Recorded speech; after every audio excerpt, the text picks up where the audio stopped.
Hello student, welcome back to our channel chemistry NEET guide. তো দেখো, আমরা যে ক্লাস 11 এমসিকিউ সিরিজগুলো কন্টিনিউ করে যাচ্ছি, তার আজকে আমরা পর্যায় সারণীর ইংলিশ ভার্সানের এমসিকিউগুলো নিয়ে শুরু করব। এর আগে পর্যায় সারণীর বাংলা ভার্সানেরও অনেক এমসিকিউ আলোচনা করা আছে, সেগুলো তোমরা ডেসক্রিপশান বক্সে গিয়ে প্লে লিস্টটায় দিয়ে দিচ্ছি, সেখান থেকে তোমরা দেখে নিও। তো আজকে আমরা শুরু করছি মেনলি জেই বা নিট পরীক্ষার জন্য ইংলিশ ভার্সানে কিছু এমসিকিউ। এগুলো সবই খুব গুরুত্বপূর্ণ এমসিকিউ, কোনো না কোনো পিভিআরসিআরে হয়তো এসছে, তো পিওয়াইকিউ বলতেই পারি এগুলোকে আমরা।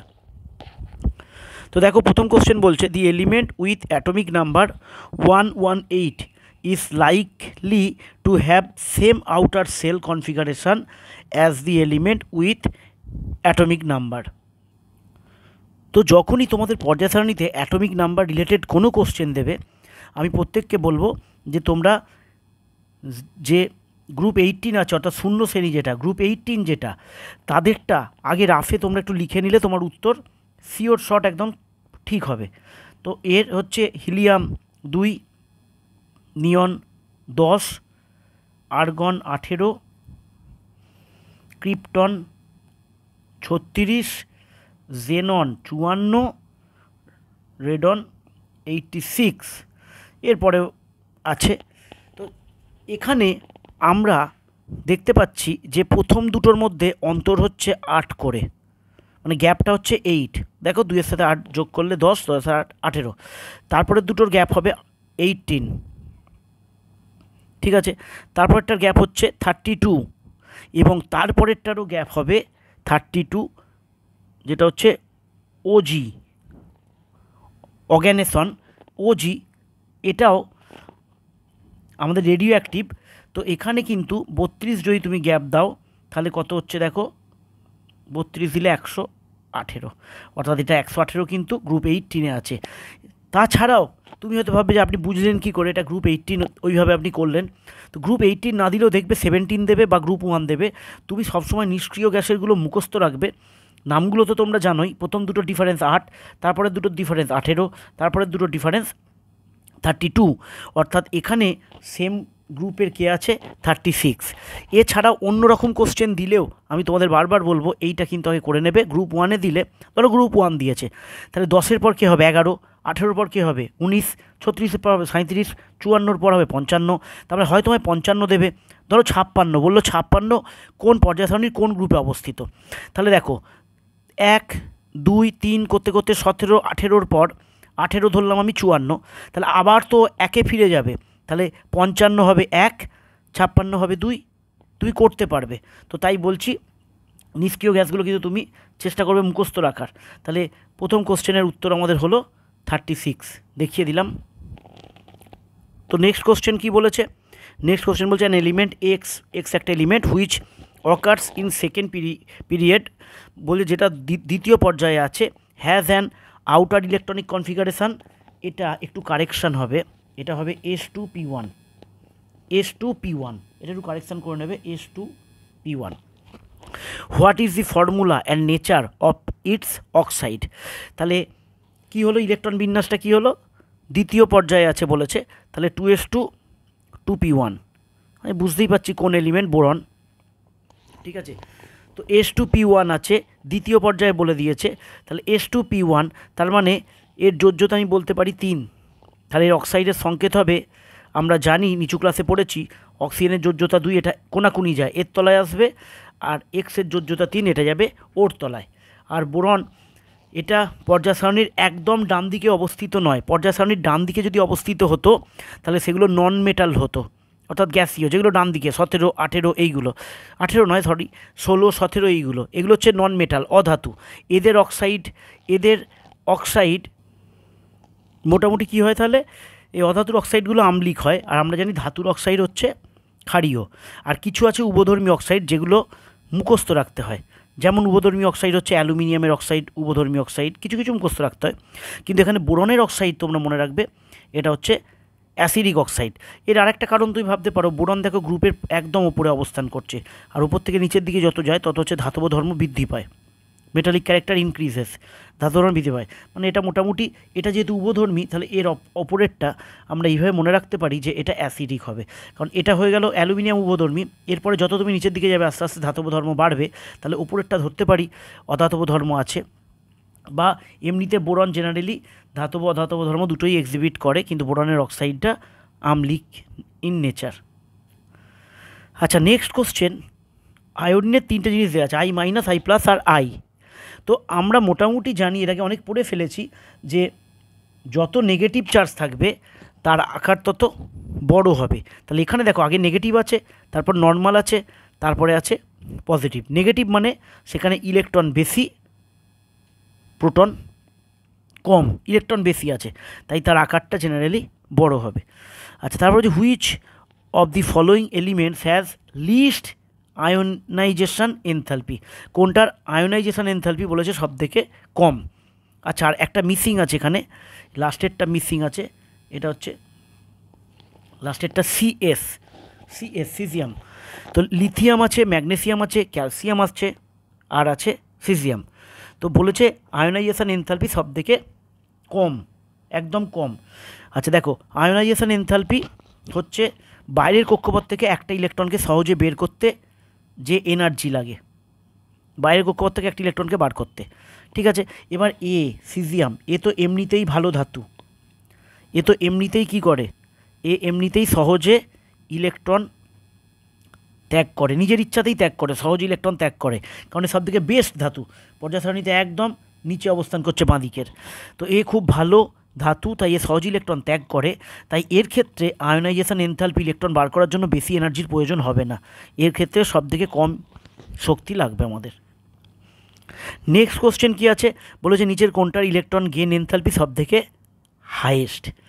ইলেকট্রন গেন এনথালপি সব থেকে হাইয়েস্ট আমরা এইভাবে বিচার করব, কার ইলেকট্রন অ্যাফিনিটি, কার ইলেকট্রন অ্যাফিনিটি বা ইলেকট্রন আসক্তি সব থেকে বেশি, মানে কোনটা ইলেকট্রনকে সব থেকে তাড়াতাড়ি পছন্দ করছে, আমরা সেইটা দেখব।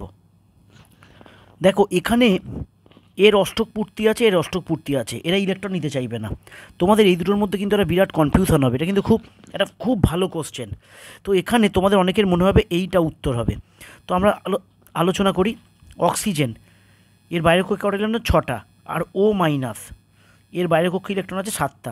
জেনারেলি যে কেউ মনে করবে যে এ সহজ ইলেকট্রন নেবে, কিন্তু এখানে একটা ব্যাপার কাজ করে। ব্যাপারটা হচ্ছে অক্সিজেন হতে পারে 6টা ইলেকট্রন, এ কিন্তু ইলেকট্রন অ্যাফিনিটির বেশি, এরও আছে, এরও ইলেকট্রন অ্যাফিনিটি আছে, কিন্তু দেখো একটা ইলেকট্রন যদি একটা পরমাণু নিয়ে নেয়, তার আকার কিন্তু এমনিতে স্মল সাইজ, ছোট, সেখানে একটা ইলেকট্রন নিয়েছে, তাহলে ছোট সাইজের মধ্যে একটা ইলেকট্রন অলরেডি নিয়েছে, তার মানে ওখানে কিন্তু একটা ইলেকট্রন অলরেডি রিপালসান কাজ করছে, একটা ইলেকট্রন অলরেডি ঢুকে আছে ওখানে, রিপালসান কাজ করছে, কিন্তু এই রিপালসানটা কিন্তু এর মধ্যে নেই।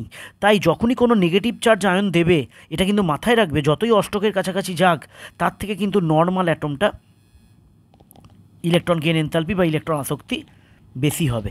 তাই এখানে রাইট অ্যান্সার ও মাইনাস নয়, এখানে রাইট অ্যান্সার কিন্তু অক্সিজেন।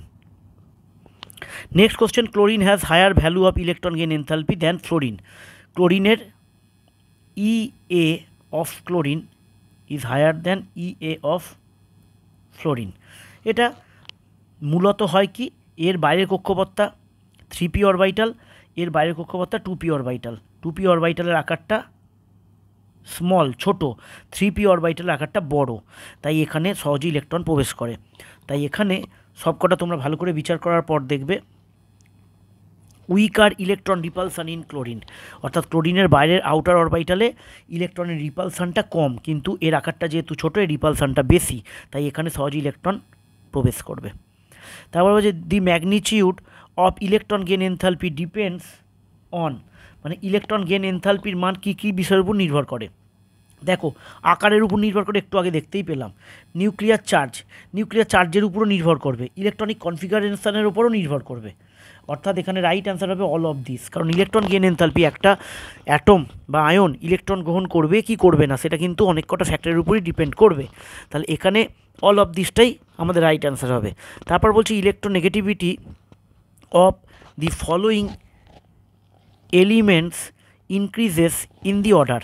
দেখো ইলেকট্রোনেগেটিভিটির অর্ডার মোরাললেস আমরা সবাই জানি, এখানে ইনক্রিজ করে আর এখানে ডিক্রিজ করে। ঠিক আছে, তো আমরা যদি এখানে মোটামুটি যেগুলো দেওয়া আছে আমরা যদি লিখতে থাকি কার্বন, নাইট্রোজেন, ঠিক আছে, কার্বন, নাইট্রোজেন, অক্সিজেন, ফ্লোরিন, এছাড়া কি আছে, কার্বনের নিচে আছে সিলিকন, ফসফরাস, সালফার, ক্লোরিন। এখানে তোমাদের আমি একটা ভাইটাল টিপস দিয়ে রাখছি, তোমরা এই 8টার ইলেকট্রোনেগেটিভিটি যেই নিট সব পরীক্ষার জন্য মুখস্থ রেখো মানগুলো। এ যে টপ সেই বিষয়ে কোনো সন্দেহ নেই আমাদের, কিন্তু বাদ বাকিগুলো কিন্তু ক্লোজ হয়ে যেতে পারে, তাই তোমাদের ভুল হতে পারে। ঠিক আছে, তো এখানে মোটামুটি কে কে আছে দেখো, এন আছে, সি আছে, এসআই আছে, পি আছে। তো এর যে সব থেকে বেশি সে বিষয়ে কোনো আমার ডাউট নেই, কারণ এদিকে গেলে ডিক্রিজ করছে, এদিকে গেলে ইনক্রিজ করছে। নাইট্রোজেন হচ্ছে সব থেকে ইলেকট্রোনেগেটিভিটি নাইট্রোজেনের বেশি। এরপরে যদি তুমি মুখস্থ না রাখো তাহলে তুমি সমস্যায় পড়তে পারো। তো মুখস্থ রেখে এটার উত্তর করতে হবে।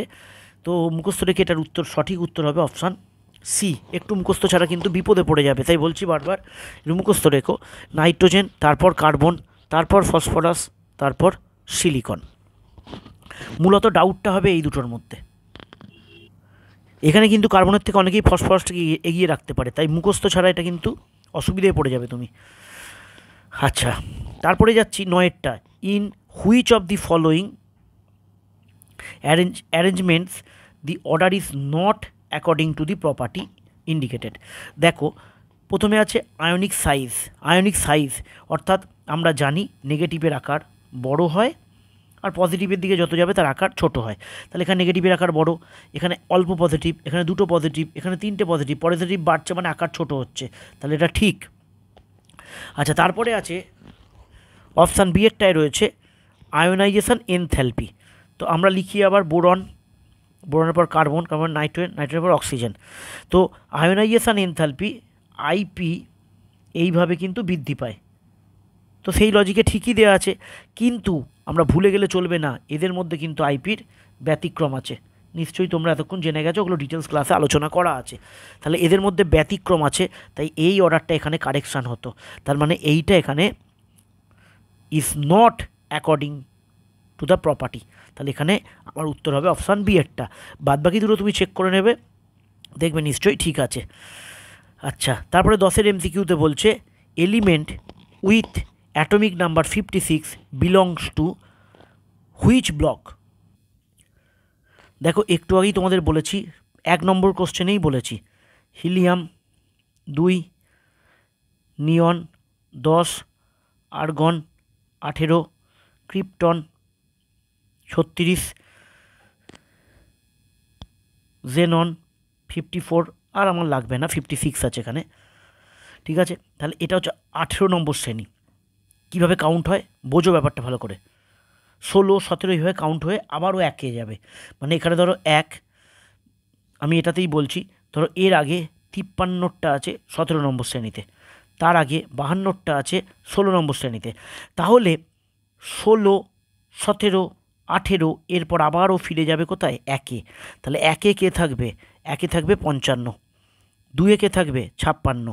তাহলে গ্রুপ 2, এটা হচ্ছে গ্রুপ 2। গ্রুপ 2 মানে এস ব্লক এলিমেন্ট। তো এই ছিল আজকের বাছাই করা 10টা এমসিকিউ।